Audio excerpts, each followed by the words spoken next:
저희가 작년 부활절 이후, 그러니까 4월 중순부터 시작해서 틈틈이 로마서를 함께 보고 있습니다. 아직도 안 끝났어요, 목사님? 이렇게 생각할 수 있는데 틈틈이 보고 있어요. 그래서 로마서 쭉 보다가 여름이 되었습니다. 작년 여름에는 저희가 수련회도 있고 해서 조금 다양한 주제로 조금 더 성경을 보다가 또 가을이 되면서 추수감사절 됐죠.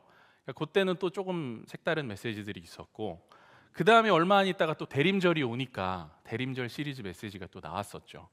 그러다 보니 로마서는 꾸준히 봤지만 띄엄띄엄 보게 됐고, 이제 올해 다시 1월 둘째 주일이 됐는데 오늘인데 여전히 저희는 로마서 8장 정도에 머무르고 있는 것 같아요. 여러분, 올해 우리 교회 전체 표어가 혹시 뭔 줄 아십니까? 정답이에요. 종원이 고마워요. 담대하게 거침없이라는 표어로 저희가 시작을 했습니다. 저는 이걸 딱 들었을 때 처음에 약간 제 안에 있는 약간 삐딱선 타는 친구가 하나 있거든요, 제 속에. 뭘 담대하라는 거야? 뭘 하려고 그러는데 담대하라는 거야? 담대해야 될 이유가 뭔데?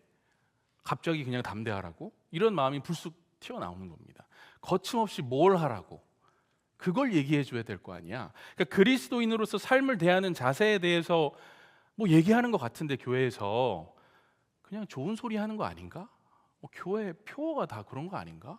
이런 마음이 막 올라오는 거예요. 막. 그러다가 여러분, 오랜만에 이제 로마서를 다시 보는 거잖아요. 펼쳐가지고 우리가 마지막으로 본 게 로마서 8장 전반부였거든요. 후반부로 제가 읽기 시작했습니다. 그래서 펼쳐서 읽는데 그게 오늘 본문이에요. 근데 이거를 읽자마자 제가 한 대 얻어맞은 것 같았습니다. 왜냐하면 읽으면서 그런 생각이 드는 거예요. 이 정도 사랑이면 담대할 수 있겠다. 이 정도 사랑이면 정말 거침없이 이 땅에서 내가 최선을 다해서 살 수 있겠다. 이 정도 사랑을 하나님께서 나에게 부어주시는 거라면, 신께서 인간에게, 나 같은 자에게도 이런 사랑을 나에게 부어주시는 거라면 담대하게 거침없이 갈 수 있겠다.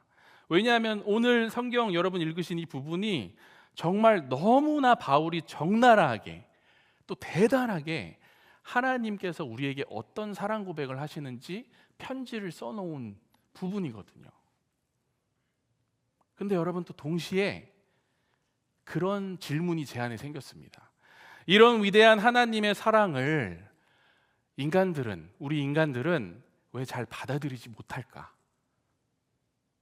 아니, 이렇게까지 적나라하게 우리를 창조하신 창조주 하나님께서 우리를 너무 사랑하시어 그분의 아들을 우리를 위해서 보내주시고, 또 우리의 죄악된 모습과 우리 안에 있는 그 죄의 뿌리를 뽑으시기 위해서 십자가에서 성자 예수 그리스도께서 우리로 하여금 대속의 보혈을 흘리도록 하나님께서 사랑을 표현하셨는데, 그래서 여러분, 우리가 그로 인해 완전한 구원의 길로 향할 수 있도록 길을 열어주셨는데, 사랑하셔서 죽기까지 하셨는데, 그리고 그 고백이 성경 전체를 뒤덮고 있는데, 우리는 왜 이 사랑에 대해서 그토록 무덤덤할까? 이 질문이 제 안에 스쳐 지나가는 거예요.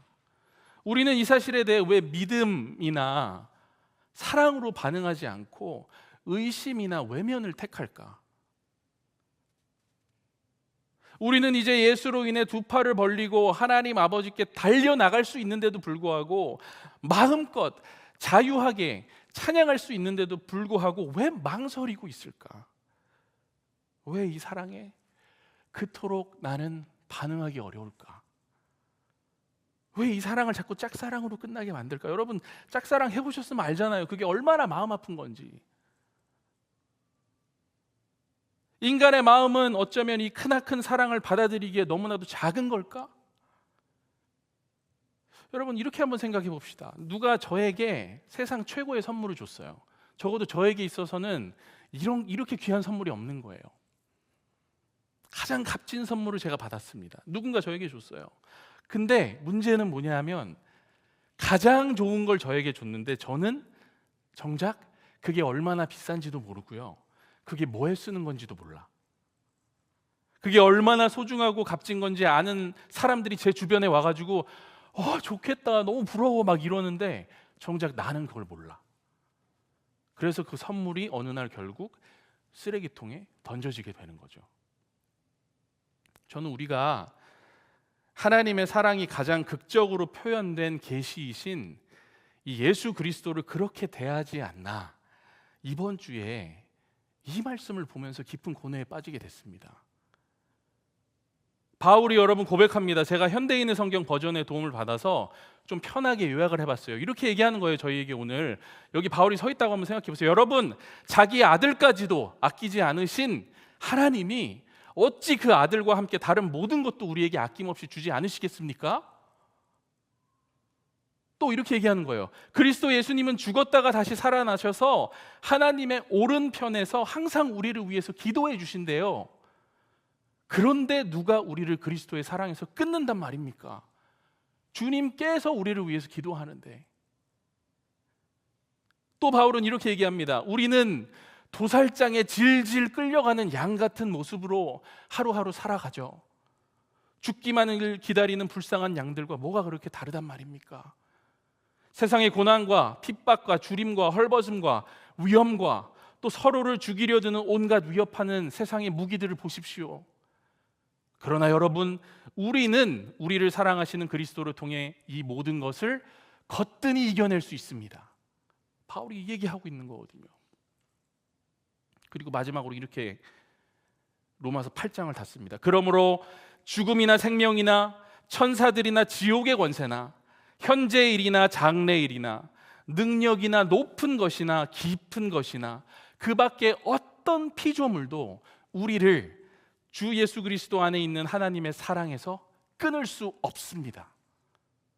이거는 너무나도 극적으로 확신하는 마지막 멘트인 거예요. 바울이 쏟을 수 있는 모든 에너지를 글자 하나하나에 새긴 느낌인 겁니다. 근데 여러분, 문제가 뭐냐 하면 바울이 아무리 편지를 쓴다 한들, 또 제가 이 단 위에서 아무리 이거를 설교한다고 한들 그것이 여러분과 제 마음속으로 파고들지 않는다면 무슨 소용이냔 말입니까? 아무런 의미가 없는 거예요, 이 대화는. 솔직히 말씀드리면 저는 예전에 이 본문을 그냥 읽으면서 그냥 와, 하나님 사랑이 그렇게 대단하구나, 우와, 좋아, 이렇게 하고 넘어갔습니다. 근데 이번 주에 이 본문을 읽는데 그냥 넘어가고 싶지 않은 거예요, 제 마음이. 여러분께 하나님 사랑 이런 거라고 하네요 하고 원고를 끝내고 싶지 않은 거예요. 제 자신이 너무 싫은 거죠. 뭔가 제 마음을 탁 붙드는 겁니다. 너 그러지 마라, 너 또 그러지 마, 그건 아니지. 하나님이 이 정도로 너 사랑을 지금 표현하고 있는데 너는 그렇게 또 넘어갈 거야? 네가 목사가 돼가지고 이 위대한 사랑을 단순히 말 한마디로 얘기하고 넘어갈 거야? 너 그건 아니지. 일단 여러분, 제가 이 사랑을 온전히 제 마음에 받아들이지 못하는 것 같아서 너무 죄송했습니다. 일단 내 마음 그릇이 너무 작아. 사랑을 차마 얘기할 수 없는 정도의 마음이거든요. 때로는 이 마음이 제가 보기에 너무 더러워가지고 그 거룩한 하나님 사랑을 차마 담을 수 없는 상태에 자주 놓여 있다는 게 이게 너무 부끄러운 거거든요. 너무 안타까운 거죠.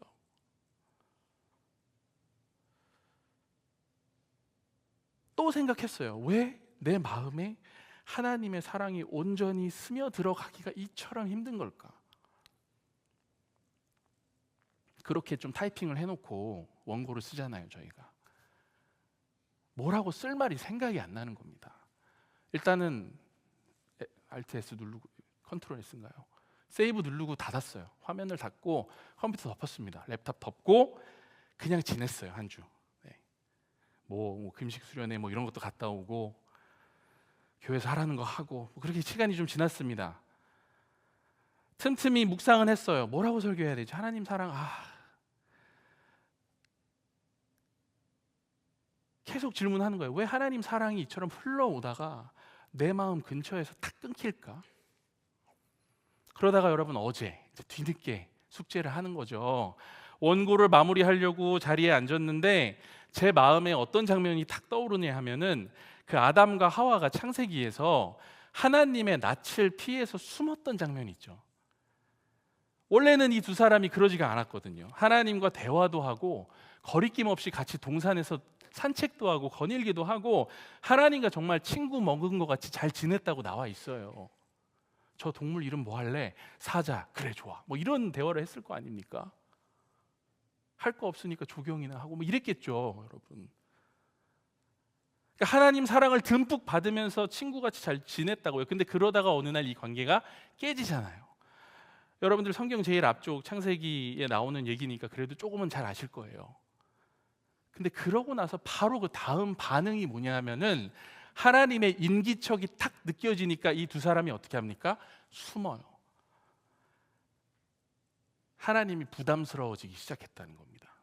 하나님이 여전히 다가오셔서 말을 거시는데 여전히 사랑 변치 않고 여전히 다가와서 걸어오셔서 거니시기를 원하는데 이제는 그게 짜증이 나는 거예요. 관계가 깨졌거든. 좀 쉽게 얘기해 볼까요? 여러분 친구랑 싸웠어요. 싸우면 보통 어떻게 합니까? 연락 안 하잖아요.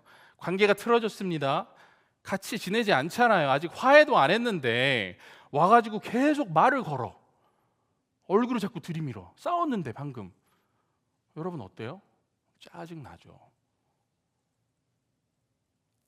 그래서 아담과 하와가 하나님의 임재가 느껴지니까 어떻게 합니까? 하나님 근처에 계신 것 같으면, 하나님 음성이 들리는 것 같으면 안 보이는 곳으로 싹 들어가 버리는 거예요. 우리가 그 용어를 자주 씁니다. 컴포트 존이라는 용어 있죠. 컴포트 존이라는 용어를 씁니다. 내가 스트레스 없이 안락함을 느끼는 장소나 상태를 뜻하는 말이죠. 나 이런 환경이 편하다고 생각하고 쾌적하다고 느껴 하는 그 상태, 그게 컴포트 존이죠. 그래서 여러분 영어에 그런 표현이 있어요. Give me some room 이런 표현이 있어요. 이게 방 좀 주세요. 호텔 가서 그렇게 얘기할 때 쓰는 표현이 아니라 좀 떨어져.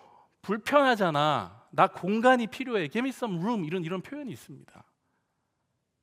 내 컴포트 존 안에 누군가 들어오면 불편한 거예요, 사람은. 근데 저는 이번에 이 본문을 묵상하다가 인간이 한 사람의 존재가 이걸 가장 많이 느끼는 존재가 누굴까 생각해봤는데 그게 하나님일 수밖에 없는 거예요. 인간에게 있어서 가장 부담스럽고 이질적인 존재가 누굴까? 그 하나님이거든요. 당연하지 않습니까, 여러분? 눈에도 안 보여. 내 상식과 이성으로는 이해할 수 없는 영역이야. 근데 그분이 자꾸 나를 지극히 사랑하셔서 아들까지 보내셨대. 나를 위해 죽음까지 감당하셨대. 여러분 불편한 거죠, 이게. 이게 어떻게 안 불편합니까? 불편하지 않으면 이게 거짓말인 거죠. 그런 의미에서 봤을 때 복음은 절대 편한 게 아니에요. 내 컴포트 존을 막 침범하려고 하는 어떤 것이 그게 복음이거든요. 제가 여러분 이렇게 단 위에서 목사의 신분으로 이런 말씀을 선포하면 일단 이것도 그렇게 편하진 않을 거예요. 하나님 얘기니까. 하지만 저는 여러분과 이렇게 거리가 있잖아요, 지금. 그죠? 거리가 있다고요. 지금 어느 정도 우리가 몇 미터 떨어져 있어요. 제가 여러분들의 컴포트 존을 침범하지는 않잖아요. 그러니까 설교는 매주 듣는 분들에게는 편할 수 있습니다. 한 25분 정도만 저 목사의 설교를 참으면 나는 저기 있는 저 멋진 형제와 좀 이따 셀 모임을 할 거니까 일단 지금은 참자. 교회 왔으니까. 한 귀로 듣고 한 귀로 흘리면 되거든. 여러분 교회 다니시는 분들 그거 전문 아닙니까? 근데 여러분 생각해 보세요. 제가 이렇게 내려가. 제가 지금 내려갈게요. 이렇게 내려가. 내가 이렇게 내려가서 내가 다가가. 그래서 내가 이렇게 가가지고 지우야, 하나님이 너를 너무 사랑하신대. 그러면서 계속 하나님 얘기를 해. 교회 올 때마다 이렇게 다가가가지고 지우한테 얘기해. 희원이한테 얘기한다고 이렇게. 종진아, 하나님이 널 너무 사랑하신대. 뭐 이러면서 제가 오버하면서 교회 올 때마다 이런다고요, 제가. 여러분 제가 여러분들 한 분 한 분 그렇게 다가간다고 생각을 해보세요. 왜 다른 데 보고 있어, 근영아? 어차피 갈 건데. 자꾸 이 컴포트 존에 들어온다고요. 여러분 만약에 제가 이렇게 하잖아요? 여러분들 교회 안 나옵니다. 제가 장담하는데 교회 안 나와요. 미쳤나? 저 목사가 왜 저러지? 절대로 저를 상대하지 않으려고 그럴 거예요. 왜? 자꾸 불편하게 만드니까 사람을. 미쳤다고 생각할 겁니다. 역겹다고 생각할 수도 있어요. 쥐가 뭔데? 멀리서 저 목사가 보이면 야야야 가 딴 데로 가 이럴 수 있는 겁니다. 제가 왜 이렇게까지 했냐면 여러분 하나님 사랑은 뭐 어떤 거 같냐면은 제가 지금 침범한 지우의 컴포트 존보다 훨씬 더 깊숙이 밀고 들어온다는 걸 여러분 아셔야 돼요. 훨씬 더 강렬하고 훨씬 더 역동적인 무엇인가가 여러분의 마음의 껍질을 뚫고 들어가는 거예요. 이거를 가장 역동적이면서 효과적이면서 충격적이면서 절대로 잊을 수 없는 각인의 역사로 만들기 위해 하나님께서 하신 게 뭐냐? 그게 십자가 위에서 예수 그리스도께서 우리를 바라보시며 돌아가신 골고다의 현장인 겁니다. 인류가 여러분 2000년이 지났는데도 이 역사를 아직 잊지 못하는 이유가 뭘까요? 각인이 되기 때문에 그래요. 인간의 컴포트 존을 완전히 뚫고 들어오셔서 불편하게 만드는 복음의 역사이기 때문에. 근데 그게 하나님 사랑의 힘이라는 거죠. 그래서 바울은 오늘 본문 35절과 39절에서 반복해서 얘기하는 겁니다. 끊어낼 수 없는 사랑입니다, 여러분. 끊어낼 수 없어요. 그 정도로 집요하고 강력한 사랑이 우리 인류 가운데 들어왔습니다 라고 고백하는 거예요. 그래서 인간이 부담스러워서 복음을 거부하는 게 여러분 사실 당연한 거예요. 리더분들 계시죠? 복음 나눠봐요. 셀원들이 그거 좋게 듣나 엄청 불편해하면서 들을 겁니다. 근데 그게 당연한 거라고요. 그게 복음을 받아들이는 게 기적인 거고 복음을 거부하는 게 당연한 거예요. 왜? 우리는 그게 불편하니까. 사람의 힘으로는 안 되는 거라는 겁니다. 그걸 하시는 분을 우리는 성령님이라고 합니다. 그리고 이 역사를 경험한 자들은 이 사랑이 이제 뭔지 알기 때문에 세상 담대할 수밖에 없는 거죠. 우리가 담대할 수 있는 이유가 뭐겠습니까? 하나님 사랑 때문에 그런 거죠. 내 마음에 에덴이 회복되거든요.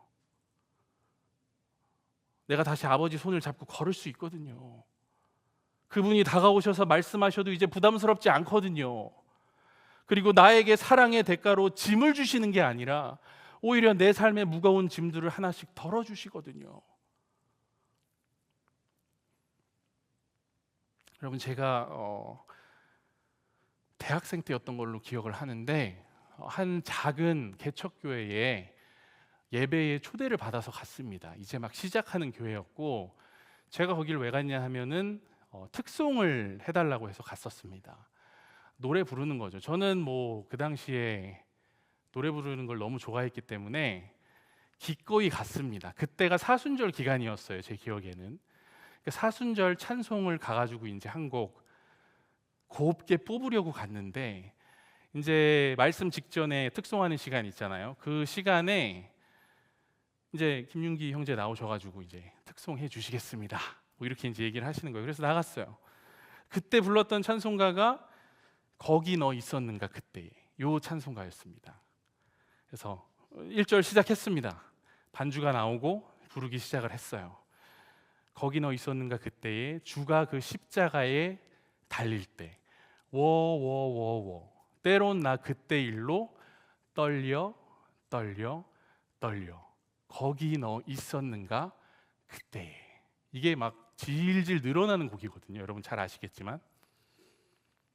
근데 이게 5절까지 있다고요. 이 찬송이 길어. 근데 제가 1절을 딱 불렀는데 갑자기 이거는 저는 그냥 솔직하게 간증입니다. 이게 저의 상상인지 아니면은 하나님께서 환상을 보여주신 건지 저는 아직도 모르겠어요. 그러나 회중이 저를 바라보고 있었고 저는 회중을 바라보고 있는데 이 회중 뒤쪽으로 골고다 언덕이 이렇게 쫙 펼쳐지면서 십자가에 못 박힌 세 개의 그 십자가가 제 눈앞에 딱 펼쳐지는 겁니다. 그러면서 주님께서 십자가 위에서 저에게 이렇게 물으시는 거예요. 너 지금 그 찬송 내용 뭔지 알고 부르는 거냐고. 너 정말 그때 거기 있었니?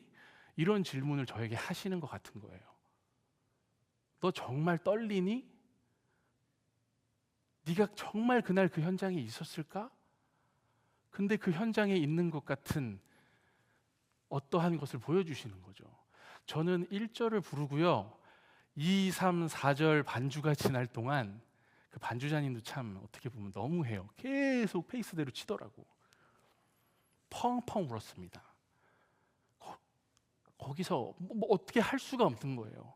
펑펑 울었어요. 그냥 사람들이 휴지도 안 줘. 계속 울고만 있는 거예요. 2절, 3절, 4절. 근데 5절이 딱 시작됐는데 저쪽에서 형제 하나가 나오더니 제 옆에서 대신 불러주는 거예요.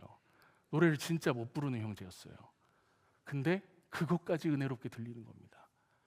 그래서 막 계속 질질 짜다가 결국 끌려 들어갔는데, 여러분 제가 왜 이 말씀을 드리냐 하면 그날 저에게 제 눈앞에 펼쳐진 그 장면은 황홀한 장면이 아니었다는 거죠.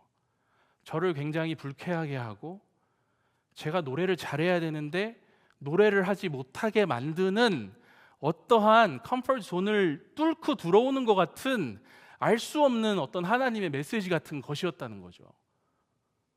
하나님은 때로는 이렇게까지 역사를 하시면서 사람 하나를 하나님 앞에 무릎 꿇게 만드시는 것 같아요. 아직도 그날을 생각하고 그 찬송을 오늘도 부르면 숨이 탁탁 막힙니다. 그리고 마치 제가 그 현장에 서 있는 것 같아요. 하나님의 사랑은 이처럼 우리로 하여금 때로는 불편하게 하고 그 불편함이 뭔가 내 안에 비집고 들어오면서 나도 알 수 없는 나의 반응이 내 몸과 내 영혼에 나타나는 것, 이것이 하나님의 사랑이 아닐까. 오늘은 이 본문으로 이런 메시지를 여러분들에게 전하며 마무리를 하고 싶습니다. 우리 함께 찬양으로 우리의 마음을 계속 고백해 나가도록 하겠습니다.